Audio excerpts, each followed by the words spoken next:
On August 30th, 2021, the September update will drop. Hello, I am Xarkun and this is World of Warships Legends. Today we're going over the patch notes for the Red Reinforcements update. Now if the word red makes you think Soviet, then you're on the right track. There's a lot of Soviet-related stuff coming in this update, and we've got quite a bit to talk about. So let's get started. But to spice things up, I'm going to provide some visual overlays over the gameplay playing in the background so you can see some screenshots of the new content and parts of the patch notes for yourselves. As always, if you'd like to read the patch notes, I've provided a link in the description.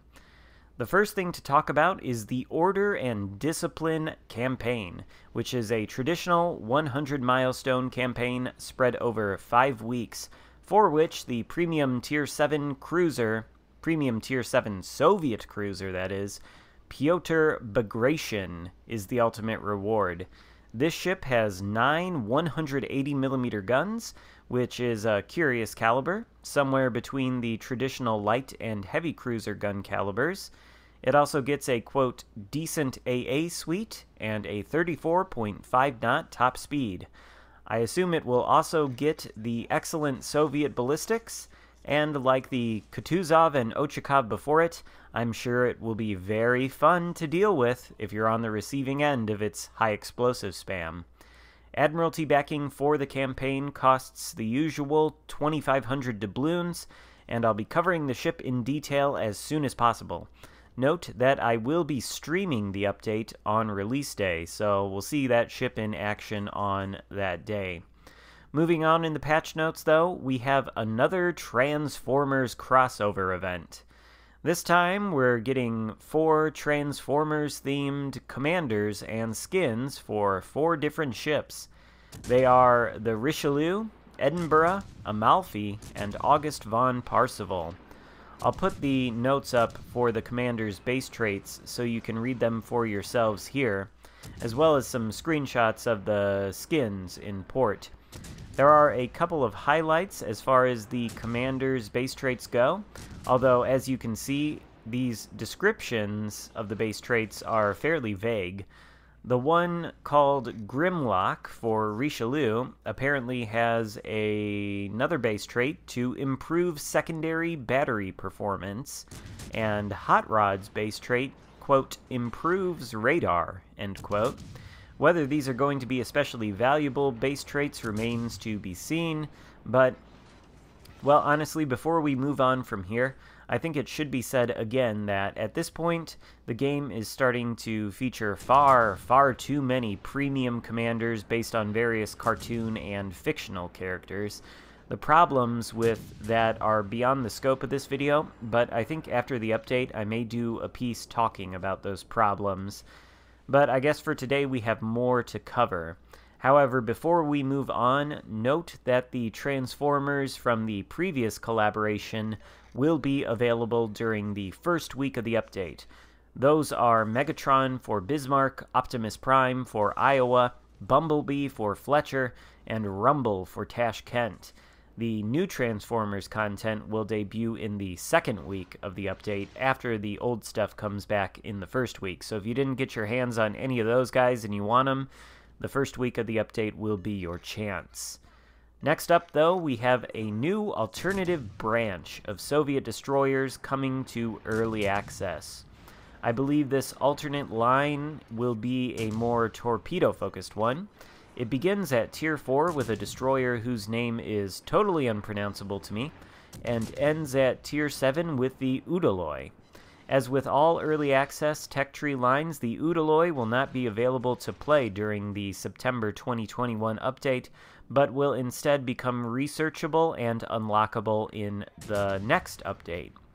If you manage to get the Tier 6 destroyer out of an early access crate, you will of course be able to grind it and then get the Udaloy on day 1 of the next update. And we will be checking out the new Soviet destroyers if I happen to get any on Monday during my stream. Moving on, arena battles are coming back for Seasons 5, 6, and 7.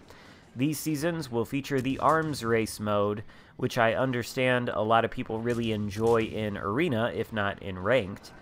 The 3 seasons will be short, probably akin to the short ranked sprint-style seasons that take place over weekends, and they will feature tiers 5 through 7. A dedicated blog post will appear in the coming weeks to explain the new Arena seasons in greater detail, but I can tell you that the action begins on September 9th, and I personally am very much looking forward to playing Tier 7 ships in Arena, especially with the arms race mechanic. That sounds honestly really fun. The rest of the patch notes are basically a gigantic list of balance changes, though. As we dive into that, I'll put up an overlay of a couple of sentences about the new big crates, which are being refreshed with the small potential, keep in mind, very small potential, to drop a number of different premium ships.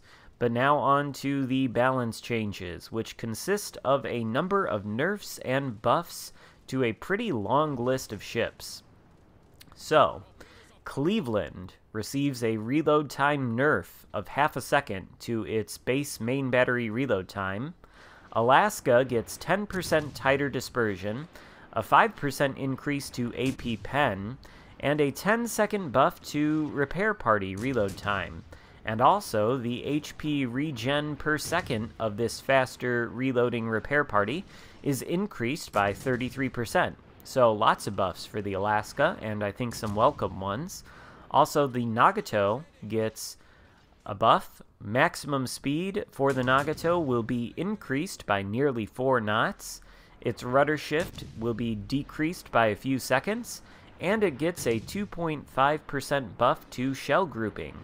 For these 3, the Cleveland, Alaska, Nagato, I think the changes are warranted and pretty good, although the Nagato probably still won't be all that great, but yeah, you know. Anyway, next up we have the Kagero getting a 10-second buff to its torpedo reload time. Yamato, for some reason that I can't possibly fathom, is going to get a 5% buff to shell grouping and a slight buff to turret traverse time. I think it needs pretty much neither of these things, but okay. Vanguard, oh boy, Vanguard, the most buffed ship in the entire game, gets yet another buff. This time, 2.5% buff to shell grouping, a 10% buff to maximum dispersion radius, and a significantly decreased rudder shift time. That will honestly probably make it quite the strong Tier 7 battleship, despite the fact that Spuds might continue to sail at broadside. The only thing the Vanguard really needed was better rudder shift and more accurate guns, and now it's getting those, so alright. Tirpitz gets a 6% buff to shell grouping, and its torpedo tubes get increased armor to protect them from HE shells. Bismarck gets a 5% shell grouping buff. Champagne gets an increased maximum gun range, a 5% shell grouping buff, a 2-second decrease to its main battery reload time, and its repair party HP regen per second is increased by 33%. Maybe the buffs for the Champagne will help make it not so bad. I guess we'll see. Gascon also gets that 33% buff to its repair party's HP regen per second. Ganevny, the Tier 5 Soviet destroyer, gets a buff to its turret traverse time and more armor protection against high explosive shells for its steering gears and its engine. Tashkent, and this one is really exciting to me, now gets the option to choose between a smokescreen and a repair party. Lione, that sad little Tier 5 Italian destroyer, now has the option to have exhaust smoke like the Italian cruisers and the Iolo Emilio. That's it for all of the ship changes, but speaking of exhaust smoke, or rolling smoke as some call it, all the Italian cruisers get an increase to their base smoke duration and dispersion time, and totally unrelated to that, the secondary guns get their aiming priorities changed. I think that's across all battleships, so that they are likely to shoot at enemy destroyers first. And so long as that works, that's a good improvement to secondary guns. And now on to a big list of commander skill changes. Frankly, I don't think it's necessary to read all of them, so I'll provide you with some overlays of the lists of buffs and nerfs. As far as the buffs go, the highlights to me include decreased rudder shift penalty for the flank speed skill and marksmanship skill, decreased concealment penalty to destroyers who use the mortar skill, and a decreased penalty to destroyer HE shell damage with the Evil Sparks skill on Kurita. That's the legendary skill that improves the destroyer's HE penetration at the expense of HE shell damage, which was previously like a 50% nerf, and now I think it's going down to like 35%, so maybe that skill will be viable on the Akizuki. I don't know, we'll have to see. As far as the nerfs go, destroyers who use the Fragile Threat skill will receive a nerf to that skill, which provides concealment. When fully maxed, Fragile Threat now will decrease your detectability by 8% instead of 10%. Additionally, Bay's base trait, which provides a bonus to destroyer concealment, is also decreased, and likewise, Swirsky's base trait also gets a nerf. I'm not sure how many kilometers these nerfs will translate to in reality, but I think it's a good thing for the health of this game to nerf destroyer concealment across the board, and that's what these commander skills do, is essentially provide a global nerf to destroyer concealment. And honestly, there might be some people who are upset about that, but I think it's a good thing. Sadly, though, the Ingenious skill, which is found on many cruiser commanders, is going to get a small nerf. It won't turn cruiser turrets quite as quickly. And, you know, maybe that's not going to be such a big deal. I think that's a very useful skill, but if it has to be nerfed, whatever. Honestly, not that big a deal in the grand scheme of things. We're at the end now, though. Just a few more miscellaneous things before we come to the list of upcoming premium ships, which contains quite a big debut. Note that the Oklahoma Bureau project, though, will no longer be available to start after the update is over. So if you want to complete that project, you will need to begin that project during this September update. You don't need to finish it during the update, you just need to start it. There are also some minor bug fixes that I don't think are particularly noteworthy.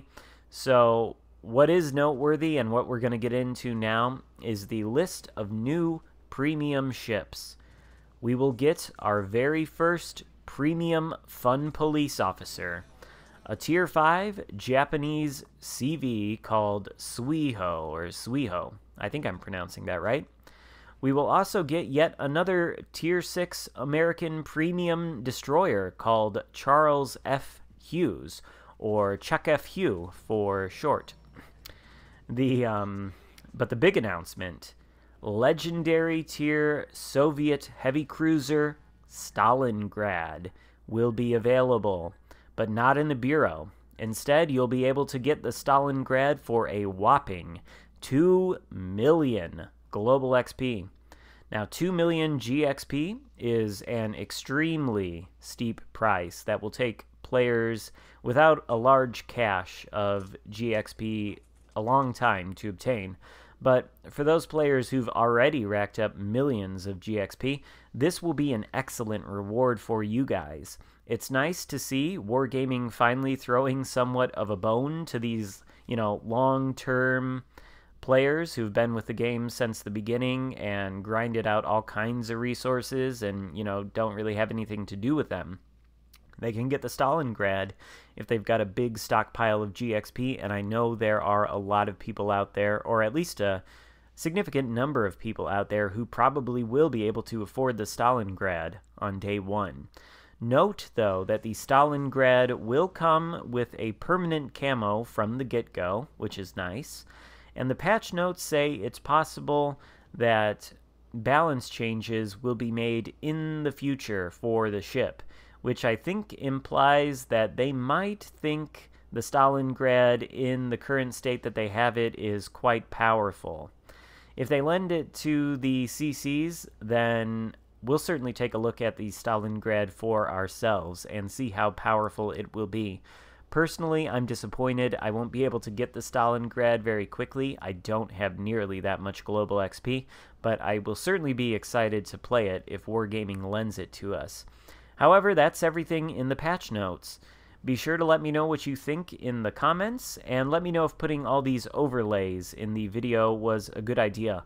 I'll continue to do it in the future if you think so, but I want to know if you think it's a good idea because it's really time-consuming to edit all of these overlays in there, although I think it spices up the video and makes the information presentation a little bit clearer, so I think it's a good thing.